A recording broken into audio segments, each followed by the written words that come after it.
하나님께서 세계로 열린 선교 방송을 통해서 귀한 사역 감당할 수 있도록 축복하여 주심을 찬양합니다.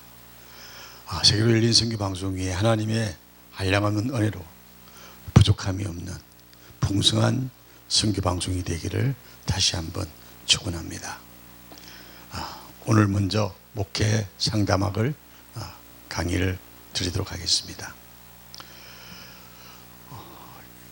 보통 일반 심리 상담학과 목회 상담학의 차이가 있는 것 중에서 가장 많이 부딪히는 문제 중에 하나가 귀신 들림입니다.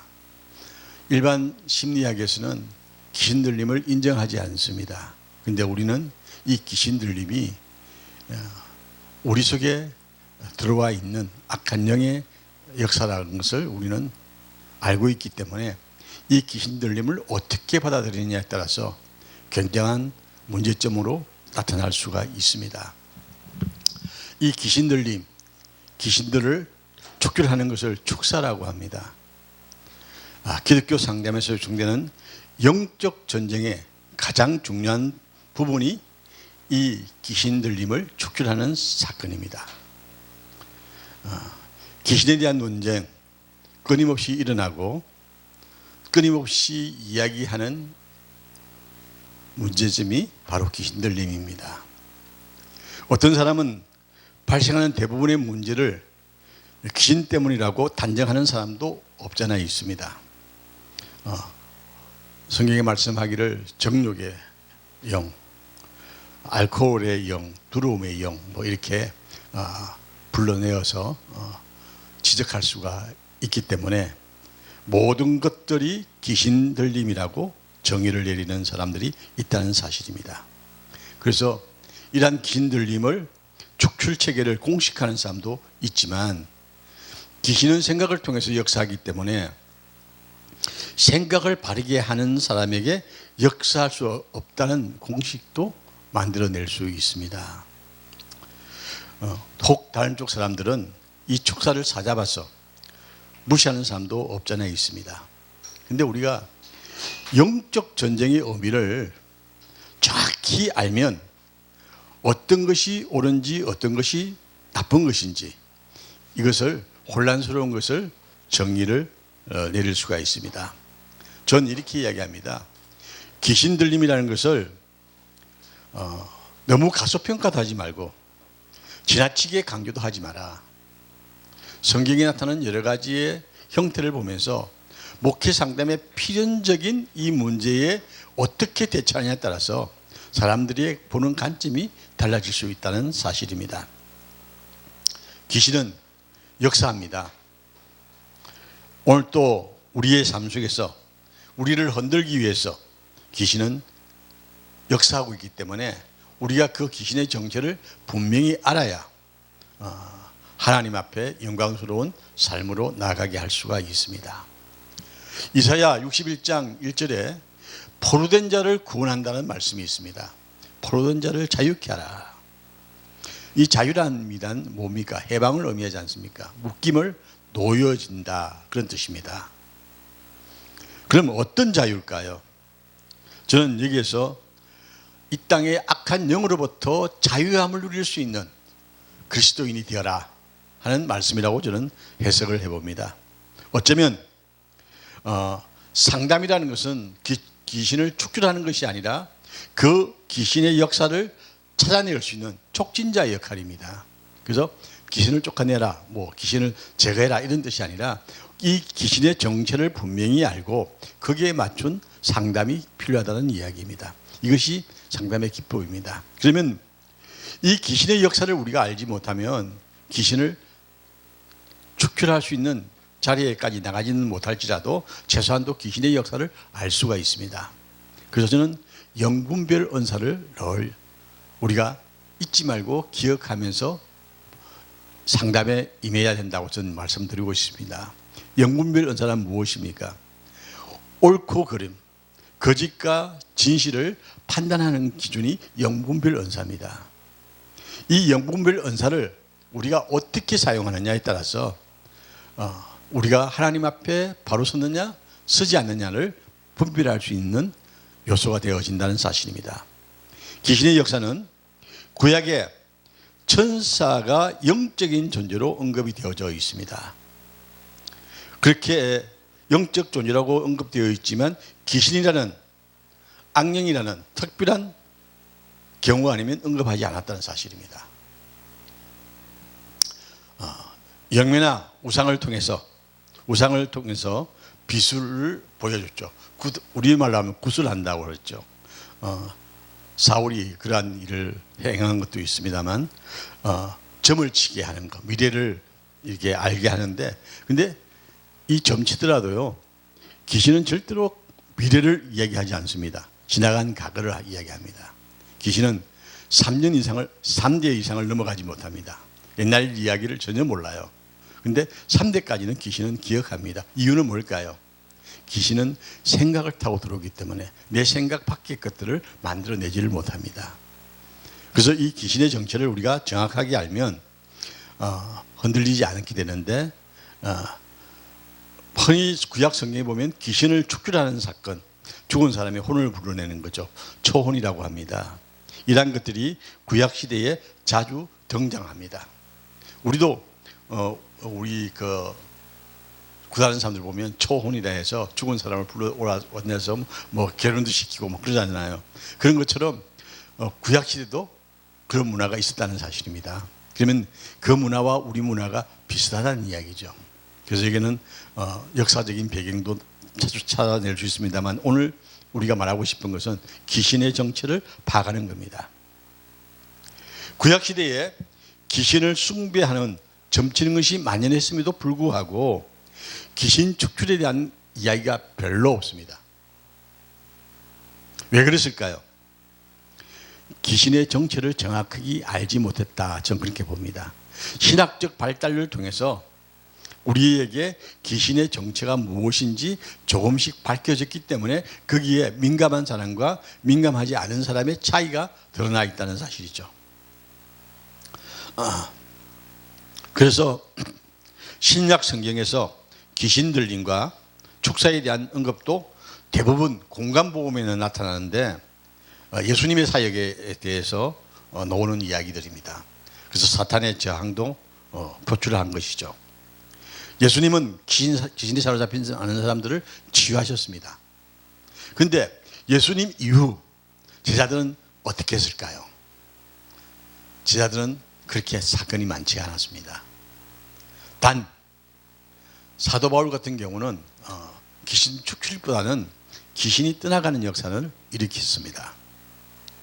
자, 여기서 우리는 유대인들과 예수님의 대화에서 귀신이 쫓겨나가는 것은 하나님의 나라가 도래하였음이라고 말씀하셨습니다.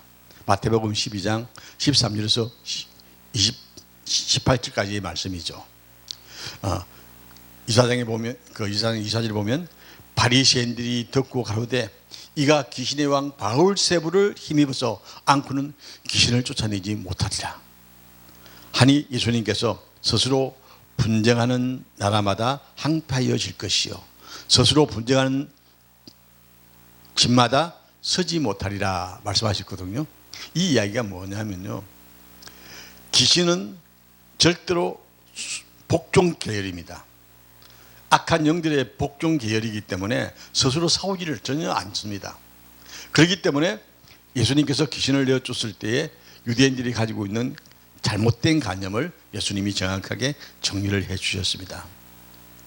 그래서 예수님께서 내가 성령의 힘입어 귀신을 쫓아내는 것이면 하나님의 나라가 이미 너희에게 임하였다라고 정리를 내려주셨습니다. 그럼 우리는 어떻게 해야 될까요? 우리 속에 하나님의 나라가 임한 사람은 귀신이 두렵지가 않다는 이야기입니다. 그리고 귀신이 접근을 못하게 되어져 있습니다. 그리고 예수님의 이름으로 명령만 하면 나가게 되어져 있습니다. 이것이 말씀의 역사입니다. 말씀이 내게 임하셔서 그 말씀이 오늘 또 나와 함께 하시는 하나님의 역사를 이루어가는, 말씀이 육신이 되어 오신 예수님이 우리의 삶과 함께 하시기 때문에 우리가 주님의 이름으로 모든 귀신들이 떠나간다는 사실을 우리가 정확하게 인식해야 할 줄 압니다. 당시 유대인들도 귀신들이 모든 곳에 있다고 보았습니다. 그래서 귀신들 하는 사람들 중에는 이렇게 생각하는 분들이 많죠. 어디든지 귀신은 역사한다. 네, 맞습니다. 귀신은 역사합니다. 우리의 생각 속에서 역사하기 때문에 우리의 생각이 바르지 않으면 우리는 항상 귀신의 붙잡힘의 삶을 살 수밖에 없다는 사실입니다. 자, 그러면 예수님께서 귀신을 쫓아내고 귀신 들린 사람을 치유하셨을 뿐만 아니라 제자들도 그렇게 하기를 명하셨습니다. 너희들도 가서 귀신을 쫓아라 그랬습니다. 근데 제자들이 못했습니다. 귀신 들린 아이를 데리고 온 아버지 앞에 어떻게 했습니까? 치료를 못했습니다. 그때 예수님께서 믿음이 없는 자야 하시면서 그 어린 아이의 귀신 들림을 치료하여 주셨습니다. 근데 성경은 간질병이라고 나와 있죠. 이렇게 우리 주님께서 보시는 귀신 들림과 우리가 보는 귀신 들림의 차이점을 우리는 보게 되어지는데, 사도시대에 이 귀신은 어떠셨을까? 우리가 성경에서 답을 항상 찾아내야 됩니다. 공감 복음 외에 귀신이나 촉세에 관한 부분이 그렇게 많지 않다는 사실입니다. 제자들은 귀신을 쫓아낼 수가 있을지는 모르겠지만 결코 그것을 내세울 수 있는 능력이 되지 못했습니다. 여기서 우리는 우리 인간의 한계를 보게 되어지죠. 예수님은 하나님의 이름으로, 명령으로 귀신을 쫓아내었습니다만 오늘 우리는 거기에 응할 수 있는 담대함이 없다는 이야기입니다. 예수님의 이름으로 귀신을 쫓아낼 수 있는 능력을 모두가 가질 수 있는 축복이 임하시기를 주의 이름으로 축원합니다. 그것은 특별한 축사를 하지 않아도 성경의 기름 부음 받은 능력으로 복음이 전해지면 귀신이 떠나갈 수밖에 없다는 사실입니다. 그래서 복음이 들어가면 변화가 일어납니다. 그게 떠남의 역사입니다. 세상의 떠남이요 악한 영들의 떠남이라고 저는 정의를 해봅니다. 사도행전 5장에 보면요, 더러운 귀신에게 괴로움을 받는 사람들이 다 나음을 입었다 그렇게 말씀하셨습니다. 사도행전 8장에 보면 더러운 귀신들이 크게 소리를 지르며 나갔다고 했습니다. 오순절날 귀신을 쫓았다는 기록은 없죠. 성령이 임하면요 귀신이 떠나가라 소리 하지 않아도 떠나갈 수밖에 없다는 사실입니다. 근데 오늘날 우리의 삶 주변에 이 귀신 들린 사람들이 많이 있습니다.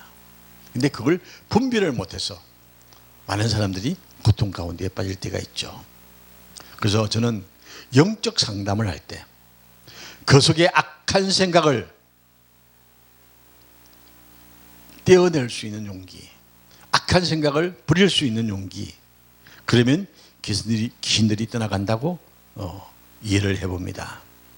그렇다고 한다면 상담이 얼마나 중요하겠습니까? 그래서 우리가 교회에서 상담을 할 때 예수 이름으로 함께 기도하고 예수 이름으로 그 사람에게 복음을 전하면 귀신은 떠나간다. 그렇게 저는 생각을 합니다. 자, 영적 상담 이야기를 좀 더 할까요? 일반 상담이라고 우리가 생각하지 말고 영적 상담을 한다고 생각을 하면서 이야기를 해봅시다. 사도행전 19장 12절에 보면요, 바울의 몸에 있던 앞치마를 병든 사람에게 갖다 대었을 때에 악귀가 떠났다고 기록되어져 있습니다. 바울의 영적 능력 에너지, 영적 에너지라고 표현하겠습니다. 영적 에너지가 전달되어 있는 앞치마만 가지고도 귀신은 떠나간다는 이야기입니다. 그런데 예수 이름으로 귀신이 도망가지 않을 수가 없다는 사실을 우리가 꼭 기억해야 합니다. 바울은 자신의 서신에서 귀신 촉출에 대해서 언급하지 않았습니다. 베드로나 야고보, 요한, 기타 여러 기자들도 귀신 촉출에 대해서 기록이 없지만 분명히 귀신은 존재했다는 사실입니다. 에베소 6장 10절에서 20절, 고린도전서 10장 21절 등등에서 성경 전체에 귀신의 역사가 있음을 이야기는 했습니다. 그래서 우리가 참 중요하게 상담할 때 가장 중요한 기독 상담, 목회 상담을 할 때 가장 중요한 것이 뭐냐면 하나님이 주시는 은사 중에 영분별 은사를 정확히 우리가 인식해야 한다는 사실입니다. 이건 짚고 넘어가야 합니다. 영분별 은사는 무엇일까요? 말 그대로입니다. 영들을 구별하는 겁니다. 심리학 공부를 하다 보면 상대의 이야기, 모습, 행동 등을 통해서 상대방의 의식 구조를 헤아려 보는 것입니다. 그래서 심리학은 상대방의 마음을 꿰뚫어 보는 독신술로 착각을 합니다만, 심리학이든 어떤 학문이든 구조를 헤아려 볼 수 있기 때문에 어쩌면 영분별 은사 중에 그것도 한 분야가 아닐까 생각이 되어집니다. 심리학도 가만히 보면요, 그 사람의 의식, 문화, 환경 다 볼 수가 있거든요. 그러면 그 사람이 어떤 사람일까를 정의를 내려 볼 수가 있기 때문에 그것도 일종의 영분별 은사의 한 부분이 아닐까 생각한다는 이야기입니다. 저 혼자의 생각입니다만, 저는 영분별 은사를 진리와 거짓을 구별하는 은사라고 볼 수 있다라고 말씀드리고 싶습니다. 진리와 거짓. 오늘날 우리 사이에 거짓 신자들과 거짓 성도가 얼마나 많은지 모릅니다. 이 사람들을 분별하지 않으면요, 그냥 방판이 사고가 터질 수 있는 요소를 만들어냅니다. 그래서 죄송한 이야기였습니다만 교인이라고 해서 다 성도가 아닙니다. 우리는 성도가 되어야 합니다. 교인은 아닙니다. 그냥 교회 등록만 하면 교인이잖아요. 그러나 하나님의 사람, 성령을 감당할 수 있는 성도가 되어져야 저는 하나님의 사람이라고 말씀할 수가 있습니다. 필히 영분별 은사는 우리가 모두가 사모해야 할 은사입니다. 그래서 모든 믿는 자들이 영분별 은사를 필히 하나님 앞에 간구하여 얻을 수 있는 축복을 누리시기를 축복합니다. 자, 그러면 성도들의 거짓의 모습에서 우리가 무엇을 발견해야 될까요? 옛사람의 재성을 발견하는 겁니다. 옛사람의 재성이요, 가만히 보면 다 보여요. 행동 속에서. 그걸 발견하면 이 사람의 영이 어디쯤에 와 있구나 하는 것을 우리가 발견하게 되어집니다. 성경에 육이란 단어, 주님의 길과 반대되는 사고의 방식과 행동 방식이라고 정의를 내릴 수가 있습니다. 다시 말하면 세상의 길을 가고 있다는 것이죠. 로마서 13장 3절에 말씀합니다. 낮에와 같이 단정히 행하고 방탕과 술 취하지 말고 음란과 호색하지 말고 쟁투와 시기하지 말고 오직 주 예수 그리스도로 옷 입어 정욕을 위하여 육신의 일을 도모하지 말라. 로마서 6장에 있는 말씀이죠. 몸의 행실을 죽이는 것은 신체적인 몸을 의미하는 것이 아니라 그 속성 안에 있는 죄악된 행위, 이 행위를 하는 것이 우리가 육이라고 표현할 수 있습니다. 그래서 우리는 이것을 옛 자아라고 표현합니다. 옛 자아가 끊임없이 우리를 흔들기 때문에 우리가 하나님 앞에 바로 서지 못하고 늘 우왕좌왕하는, 세상과 하나님과 사이에서 방황하는 인생이 되고 마는 것입니다. 어려운 것, 더러운 것과 깨끗하지 못한 것, 사람 속 그 타락한 재성에서 나오기 때문에 그것을 제거하라고 마가복음 9장 22절에 말씀하고 있죠. 사람에게서 나오는 그것이 사람을 더럽게 하는 것이 하는 일이라고 그랬습니다. 속에서 곧 사람의 마음에서 나오는 것은 악한 생각과 음란과 도둑질과 살인과 간음과 탐욕과 악독과 속임과 음탕과 썩어져가는 불습을 쫓는 옛사람에 대하여 바울 선생도 이것을 제하라고 말씀하셨습니다. 바울도 예수 그리스도께서 말씀이 육신에 되어 오셨기 때문에 성령의 능력으로 역사하는 예수 그리스도의 복음에 만들어 주시는 마음의 회개와 예수 그리스도를 믿는 믿음 안에서 귀신은 떠날 수 있다라고 여겼던 흔적이 곳곳에 있다는 사실입니다. 그래서 우리는 내가 하나님 앞에 바로 서면요, 귀신은요 도망갈 수밖에 없습니다. 여러분, 나는 귀신은 능력이 없어, 그런 사람이 있어요. 그런데 내가 능력이 없어도 하나님의 말씀에 굳게 서 있으면 귀신은 그 말씀 앞에 도망가는 겁니다. 그런데 많은 사람들은 내가 가져야 된다고 생각해요. 고정관념 버려야 됩니다. 하늘나라는요 내가 갖고 있는 게 아닙니다. 하나님께서 주시는 겁니다. 우리가 성경에서 답을 얻기 위해서 해석학이라는 공부를 하게 되어집니다. 이 해석학을 정리해 보면 성경을 올바르게 해석하려면 반드시 복음서 중심이기에 이 복음서를 설명해 주는 서신, 특히 바울 서신이 참 중요합니다. 그래서 바울 서신 곳곳에 바울 성경은 하나님의 힘입어 귀신이 떠나감을 우리에게 정의를 내려주셨습니다. 자, 우리가 이 복음 그 성경을 해석하려면요, 복음서와 그리고 서신, 사도들의 서신이죠. 서신들과 그리고 구약 성경, 이걸 이제 우리가 총괄해서 그 말씀의 해석을 하게 되어집니다. 서신서는 비교적 예수님의 성천 이후 예수님의 가르침을 잘 알고 교회를 세운 데에 열심히 임했던 사람들이 기록한 말씀들이 서신서입니다. 이 귀신 축출 같은 주제를 이해하려면 서신서에서 사도들이 그에 관해서 무엇이라고 말했는지 이해를 해야 됩니다. 복음서에는 주님께서 직접 친히 귀신을 축출하셨기 때문에 거론할 필요가 없습니다만, 이 사도들이 기록한 서신들, 이 서신에서는 귀신 축출에 대해서 그렇게 언급이 많지 않습니다. 그런데 저는 분명히 확신하는 것은 주님의 이름으로 명하면 귀신은 떠나게 되어져 있다는 사실입니다. 이 능력을 우리가 가지고 있기 때문에 담대하게 귀신을 쫓을 수 있는 능력을 우리가 전하면 됩니다. 상담을 하다 보면 내가 자신이 없을 때가 있어요. 그런데 어떻게 해야 됩니까? 내가 속으로라도 예수님의 이름으로 명하노니 떠나갈지어다 명령만 하면요 떠나갑니다. 그걸 못해요. 우리가 아주 쉬운 방법인데도 불구하고 예수님의 이름에 가지고 있는 능력을 우리가 사용하지 못하고 있다는 사실입니다. 그래서 일반 심리학과 목회 상담학의 사이점의 부분을 우리가 여기서 정의를 제가 잠깐 해보았습니다.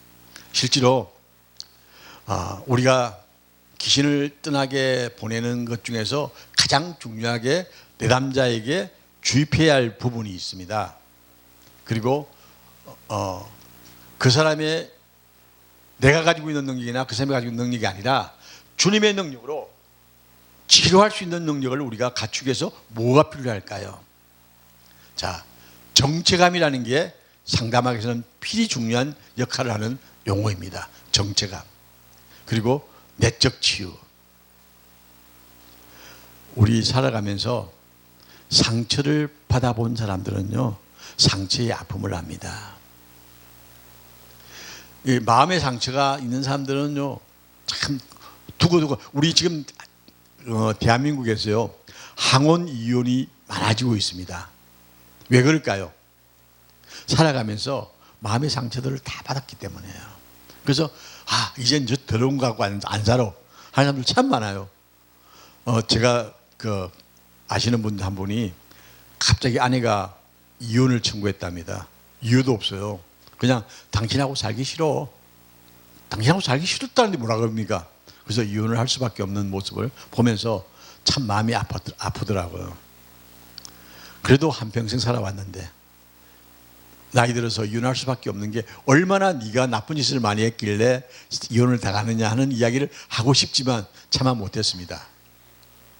이렇게 우리가 마음의 상처를 많이 주면요 그 사람은 그 상처를 가슴에 안고 있다는 겁니다. 그걸 용서할 수 있는 마음, 그걸 용서하기 위해서 기도하는 마음, 내적 치유의 첫 번째 열쇠가 용서라는 단어입니다.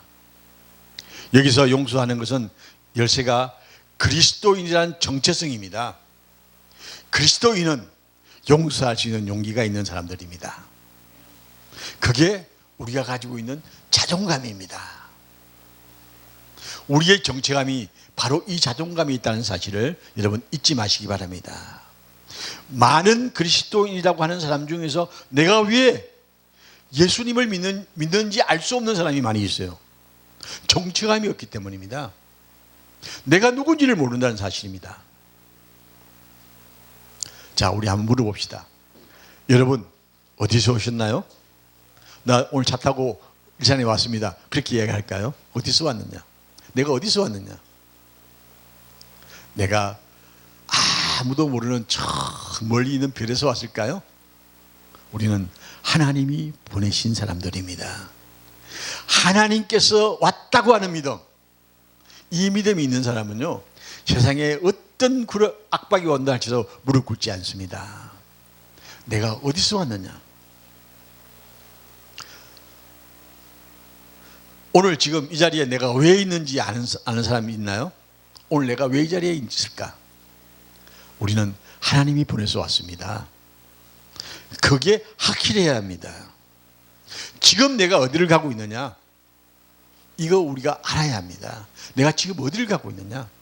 우리는 하나님 나라를 향해서 가고 있다는 사실에 대해서 확실하게 알아야 됩니다. 이게 정체감이에요. 내가 왜 지금 이 자리에, 그리고 내가 어디를 가고 있는지, 무엇 때문에 내가 이곳에 왔는지, 이런 정체감이 분명히 정리가 되어져야 한다는 사실입니다. 보통 우리 사람들은요, 자기 가족, 자기 일, 직업, 여가선용, 스포츠, 그리고 지금 요사이 사람들 만나면 휴가 다녀왔어요? 다 물어봐요. 휴가가 뭐 중요한데. 근데 지금 모든 사람들이 휴가에 대한 개념 중에 다 담겨 있어요. 좀 여유가 있는 사람들은요, 어제도 제가 휴가 갔다 왔냐는 이야기를 한 7번 정도 들은 것 같아요. 만나는 사람마다 휴가 다녀왔어요? 휴가 다녀왔어요?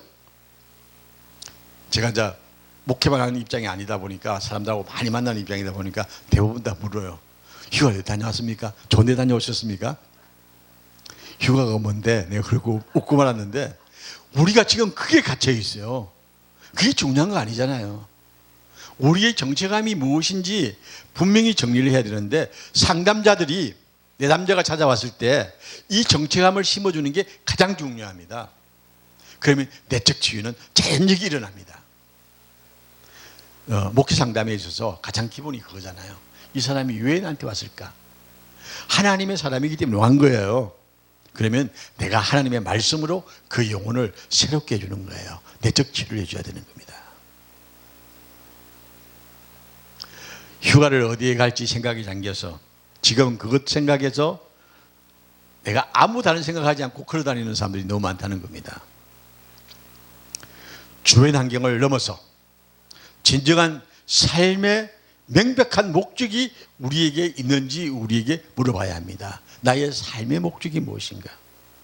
일시적, 평상적, 물질적인 것을 초월하고 하나님 나라가 우리의 목적이라고 분명히 믿을 수 있는 내적 기쁨을 우리가 안겨줄 때 그 사람은 내적 치유가 일어나서 용서할 수 있는 마음이 일어난다는 겁니다.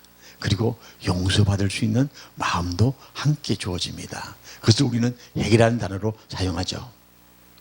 세상은요, 누가 뭐라고 해도 혼돈 속에 있습니다.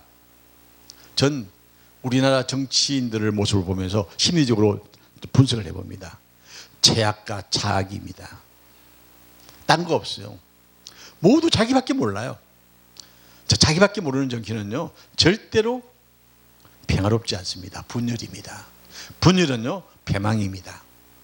그래서 전 대한민국을 위해서 기도할 때 항상 그럽니다. 하나님, 분열하지 않는 민족이 되게 하옵소서. 분열이 되지 않는 민족.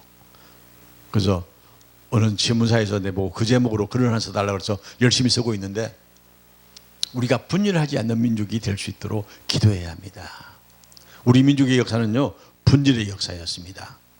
그리스도인의 삶도 이 분열로 말미암아서 악한 영들이 침노한다는 것입니다.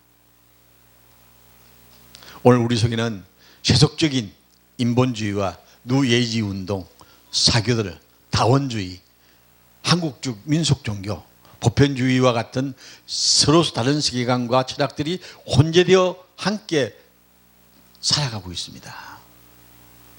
자, 여러분, 기독교는 종교일까요? 종교가 아닐까요? 저는 종교가 아니라고 합니다.